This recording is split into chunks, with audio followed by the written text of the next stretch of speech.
దేవుడు నిన్ను హెచ్చించును. యేసయ్యా స్వస్థపరిచే దేవుడు నీకును నీ కుటుంబానికి శాంతిని ఇస్తాడు. భయపడవద్దు, దేవుడు నీకు తోడై ఉన్నాడు. ఏ తెగులును నీ గుడారమును సమీపించదు.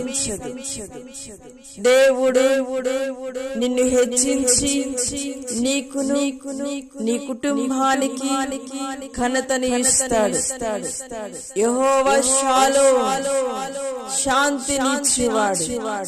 యెహోవా రాఫా స్వస్థపరిచే దేవుడు. దేవుడు మిమ్ములను మీ కుటుంబాలను ఆశీర్వదించునుగాక. ఆమేన్.